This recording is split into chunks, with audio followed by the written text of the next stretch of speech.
tells me, this verse is telling me that there's great security in heaven. There's no thief that's gonna come and steal your money. Anybody, how many times you hear about somebody stealing from a bank? The first thing that came to you, you don't even want to know how many people died, how many people got shot. No, you want to know where my money at. You know, you want to start. It's just a natural thinking, I guess. But in heaven, there's great security. That's what God is saying. He said, first of all, there is no insects over there that will eat up your money, the moths, and there is no corrosion, there's no rust that will eat up your treasures. So praise God for that. If you wish to be complete, go and sell your possessions and give to the poor, and you shall have treasures in heaven, and come and follow me. That was Matthew 19:21. To the simple-minded, I'm going to say the simple-minded, this will be like, oh, that just made no sense. That how me giving what I have, my possessions, is gonna give me more. It just makes no sense. You know, a lot of people say, no, you give to invest, but this is not an investment. No, it just says give everything. It doesn't say loan it to them. Amen. It says give it to them. Give it to the poor. Now, it's precisely saying to the poor. That means don't give it to the rich, because the rich already have some. Give it to the poor, those who are in need, and then God will treasure your treasures or your rewards in heaven.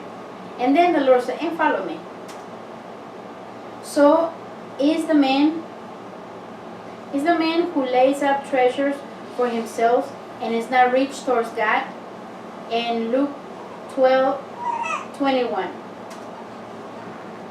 She have a voice of opinion. Always. One thing you still lack, sell all you possess and distribute to the poor, and you shall have treasures in heaven, and follow me. That was Luke 18:22. Instruct those who are rich in the presence of the world to be generous. That means teach others to be generous, storing up for themselves the treasure for a good foundation for the future. That was 1 Timothy 6:17 and 19, or 2:19. Now we're going to talk about losing rewards, and this is very important, okay? Because we was talking about gaining, and it's all good and it's gravy, right? But we don't want to lose, so we need to pay really good attention how we don't lose them. So 2 John 8, I'm assuming verse 1. Did somebody find it? Naya? She's so tiny. So 2 John, Brandon? She said Daddy can do it.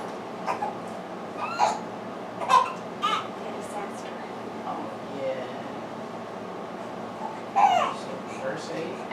Verse 1. 2 John chapter 8. Verse. Okay.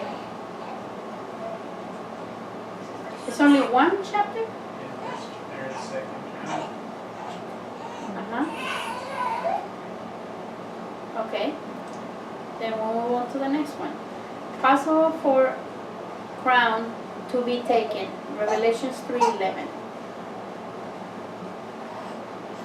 So I guess whoever find it first. No, it was verse 8. Okay. So go ahead and read verse 8.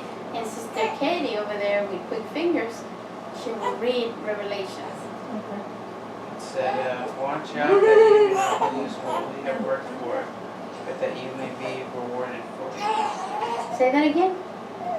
Watch out that you do not lose what we have worked for, but that you may be rewarded fully. Right. So basically he's saying exactly what I was just saying a while ago. Be careful that you do not lose what you already got. So Sister, Revelations 3:11. I am coming quickly. Hold fast what you have, so that no one will take your crown. Amen. Isn't it, wouldn't it be a shame that, that you work so hard for something and somebody just come and take it? That's what the Bible basically saying. It said, be very careful, work hard. Read it again, sister. I am coming quickly. Hold fast what you have, so that no one will take your crown. Yeah, basically saying, hold tight what you got, because it can be taken. It can be taken away. That's not good. Losing rewards implied. Matthew 10:42.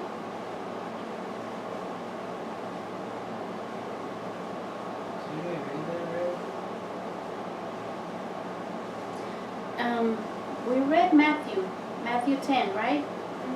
Yeah. We did 41 and 42. Yeah, 41 and 42.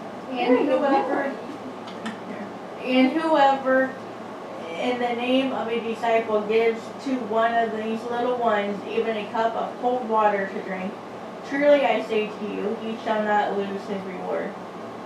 There you go. So you want to know how you not lose it? By helping the needy, by helping someone. That's how you don't lose what you got. And there's a great chance you might get more. Praise God. Don't seek wrong rewards. This is important. Matthew 6:19 through 21. Whoever, I got a feeling that you're going to get reward for finding the scriptures. I just got another feeling.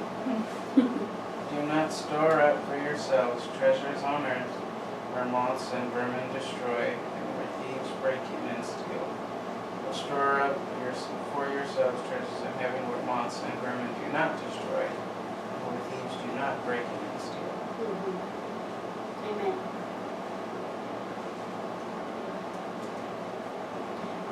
Guard rewards. Revelations 3:11. We read that too. Do you have it? Because one scripture is like one scripture covered 2 or 3 different things. I am coming quickly. Hold fast what you have, so that no one will take your crown.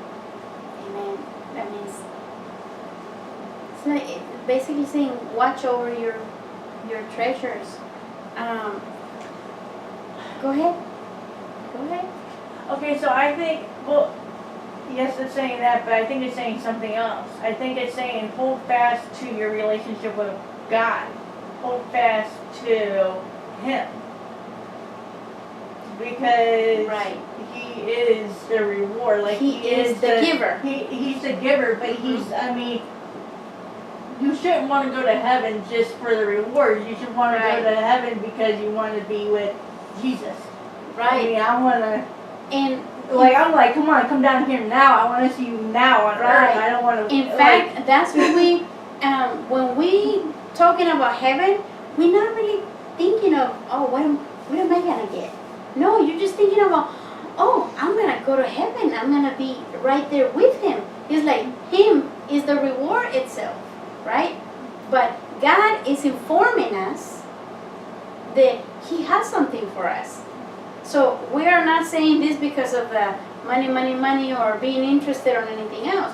We are talking about this because God is basically saying, hey, you will come to heaven. You will come to be with me. Just not being in hell should be a reward itself. But I got something for you. You know, like when you used to go visit your grandma, if you all did ever visit your grandma. And you know that every time you go visit your grandma, she will always have something for you. Whether it's a piece of candy or a piece of pie, she will always have. You was just happy that you go visit her. You know, that you be around her, get to talking with her, and that's just a happiness itself. But no, she always got something for you. And I think God is just showing His great mercy, His great giving heart. He's a gift Himself, but He has so much love for us, His children, that He's always thinking ahead how to make us even more happy. When our happiness is just to be with Him. Like Sister Katie said, all I wanted just to be with him. I think that's part of a song. Just to be around him, just to be in his presence. That is my gift. That is my reward. Even if I don't get a crown, even if I don't get mansions, even if I get to sleep in the streets of heaven, how awesome is that? I don't think nobody's homeless in heaven, but you know, I mean, it's a figure of speech. the Bible talks about in the last days how you can be, if the elect, even the elected, if they could be deceived. So there are people who are going to be deceived in the last days. So, Therefore, right. So it's hard. I think it's really, really hard to get into God's presence today. It's a lot harder to get into God's presence today than it was 10 years ago. I just think it's just because we're that's living part in of the the end. prophecy. Right, it's because we're living in the end times. And so you have to hold tight to that. You have to, sometimes you have to fight for that.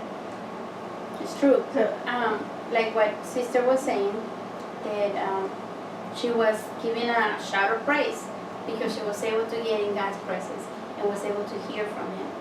You know, our sister Bridget, Brother Ephraim's wife, she was very happy, very joyful because God gave her him, because he was able to, she was able to establish that connection with Him.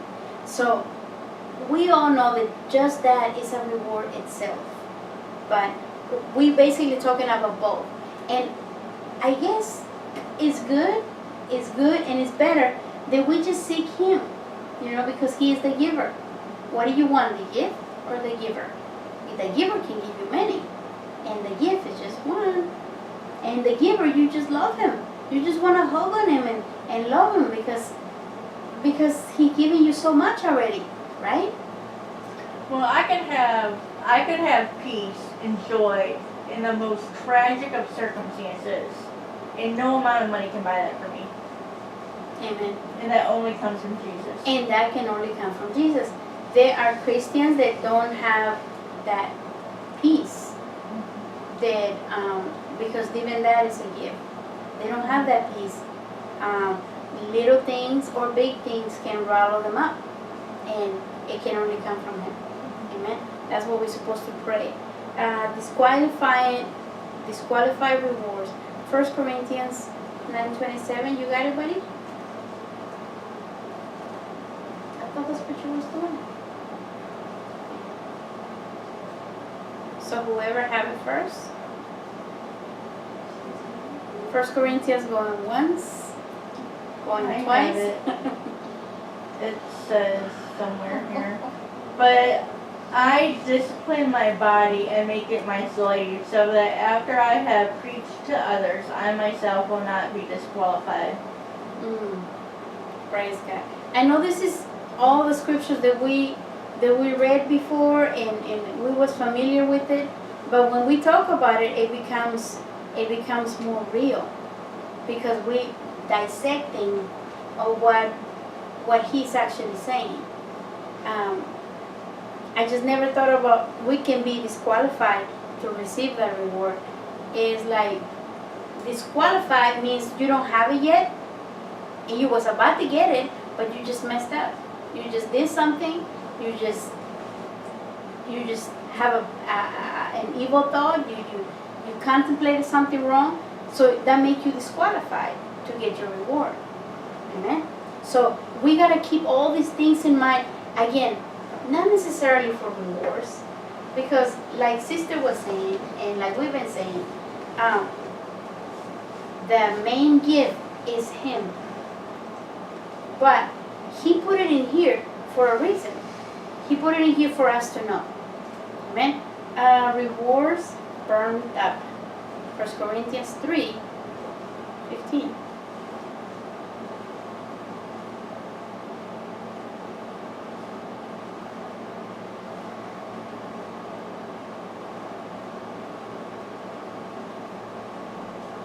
Got it?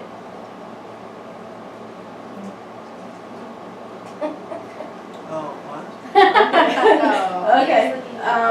If any man's work is burned up, he will suffer loss, but he himself will be saved, yet so as through fire. Yeah. Do we understand that verse? Do we understand that verse, Sister Gigi? What did you get about that verse that you just read? Read it again, sister. You lost it, didn't you? I did, but it's just my eyes are just playing. Oh, I'm sorry. If any man's work is burned up, he will suffer loss, but he himself will be saved, yet so as through fire. What did you get? Confused. Is he talking about the church Yes.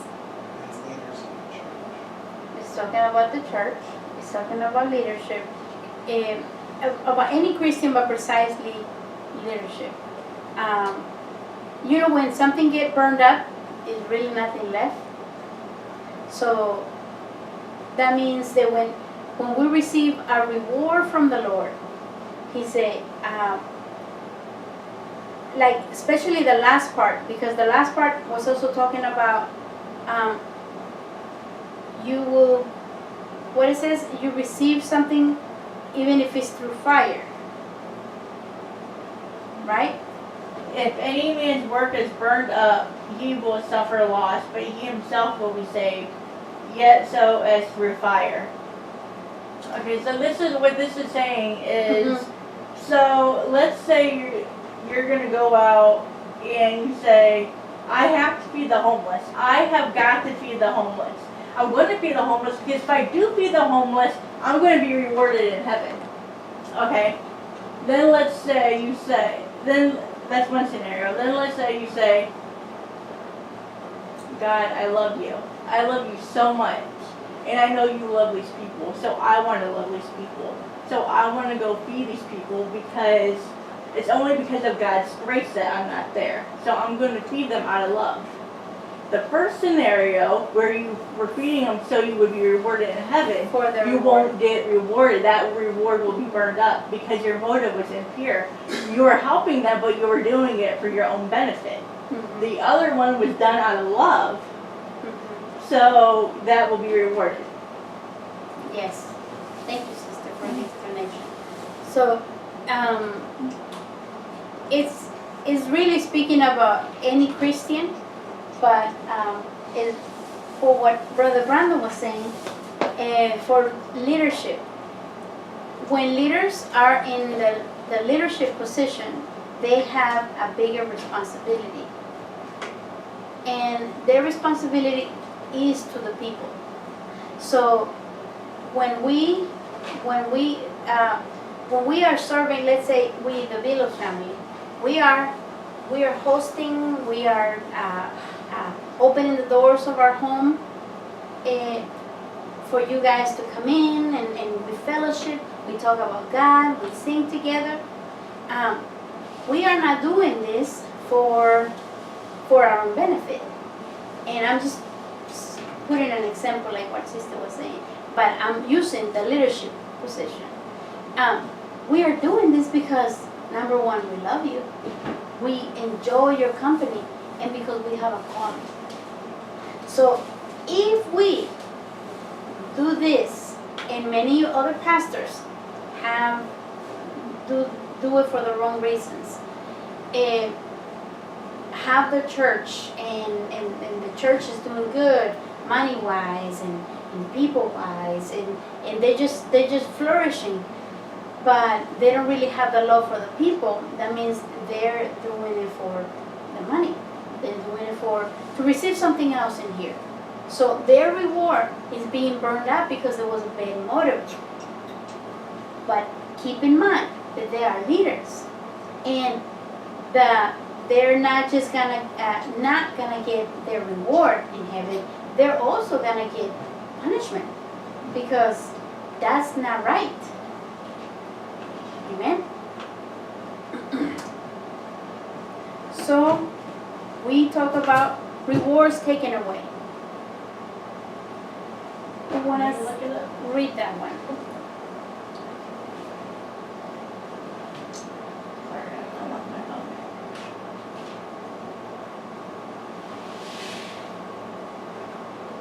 Matthew 25. Do you want to use my phone, Brandon?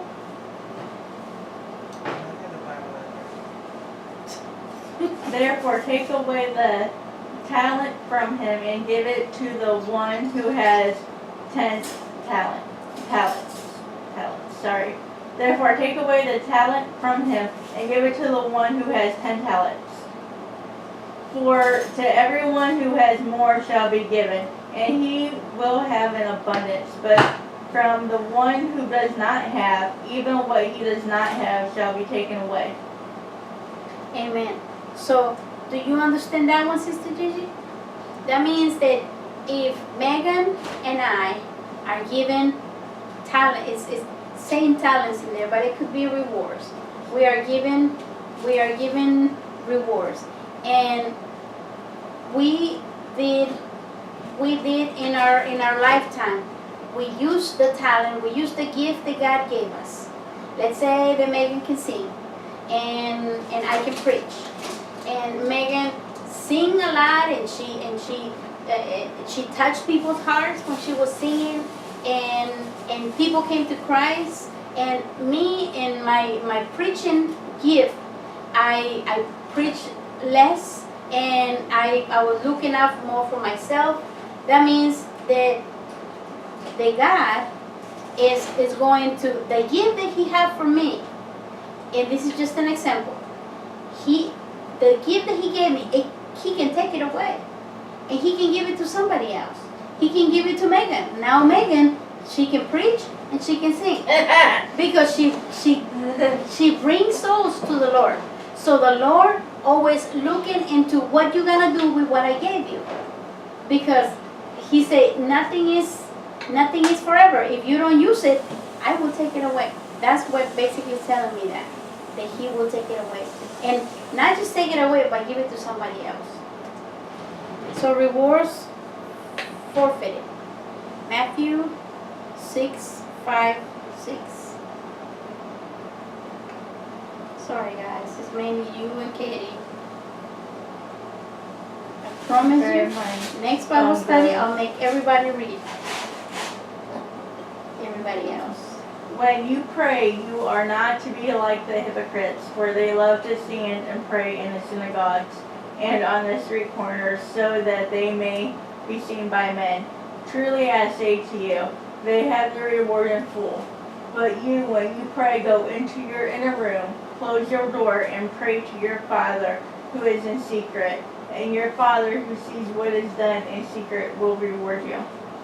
Amen. That's kind of the same as when we fast, right?